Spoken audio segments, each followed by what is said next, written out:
Bonjour à tous, Hugues Desmet, responsable de la collecte de Val-France. Nous sommes le 7 juillet, nous sommes sur le site de Senlis où se trouve notre siège et derrière moi la nouvelle usine de semences. Alors clairement on navigue entre deux eaux aujourd'hui.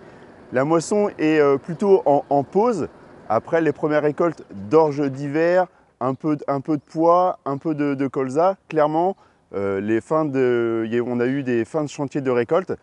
Toutes les marchandises d'orge d'hiver ont été à maturité, les rendements se sont effectués, il y a eu un peu de pluie, donc des grosses journées au niveau de la moisson des orges d'hiver. Donc là, la moisson se termine au niveau des orges d'hiver, il y a un peu de colza, un peu de pois qui sont effectués, en attendant le gros de la cavalerie dans les jours, les semaines à venir au niveau des blés. Au niveau des orges d'hiver, plutôt une bonne moisson, en quantité et en qualité. On est souvent sur des rendements un peu plus élevés que la moyenne. Au niveau des qualités, les protéines sont vraiment satisfaisantes, plutôt autour de 10,4, 10,5. Calibrage très bien en faro, on est à peu près à 85%. Un peu plus décevant quand même sur la démentielle, nous sommes à peine à 80%. On a également récolté, c'est un peu la crainte de l'année, on a récolté des orges de planète de printemps semées à l'automne.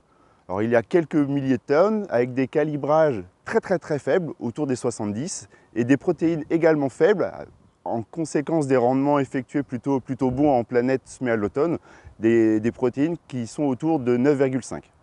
Alors depuis quelques jours, bien heureusement, nous avons des orges de planète semées au printemps, de printemps, qui commencent à rentrer.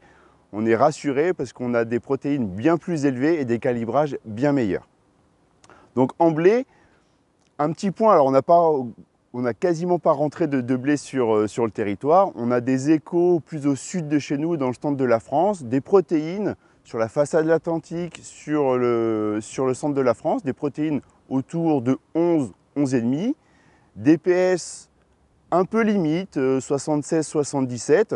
On pense qu'on va arriver vers des PS de ce niveau-là, en espérant qu'on n'ait pas forcément de grosses précipitations qui dégradent rapidement potentiellement les PS. Donc bonne fin de moisson à tous au niveau de la récolte. Si on peut faire un petit point de marché maintenant, clairement on n'est pas dans la même ambiance par rapport à l'année dernière. Les cours se sont fortement dégradés. L'année dernière on pouvait avoir du colza à 600, 700 voire plus, du blé à 350, 400. Clairement, on n'est pas du tout dans les mêmes conditions de marché. L'ensemble des prix ont été quasiment divisés par deux. Alors, au niveau des perspectives, l'ambiance est certes lourde. Le marché, on a du mal à exporter. On a une concurrence, notamment venant de Russie très forte. Donc, le marché est vraiment lourd. Il y a quand même des perspectives. Il y a toujours des incidents climatiques qui peuvent être possibles. On n'a pas quitté le weather market, comme on dit. Il peut y avoir des inquiétudes qui s'expriment encore dans l'hémisphère nord. Il y aura l'hémisphère sud cet hiver. Il y a des craintes notamment assez fortes sur tout ce qui est États-Unis, Corn Belt, le marché également du blé avec des pluies sur les blés qui arrivent. Au niveau des perspectives, c'est toujours la Russie, même s'ils sont très compétitifs aujourd'hui.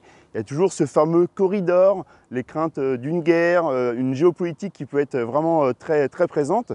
Donc le corridor, on s'attend à un renouvellement, pas un renouvellement, tout ça se décidera vers le 15-17 juillet. Donc on suit vraiment avec attention ces choses-là dans les jours, dans les semaines à venir. Donc quoi qu'il arrive, profitez de la moisson qui est là pour bien rentrer la marchandise. Et je vous souhaite une excellente fin de journée. À bientôt.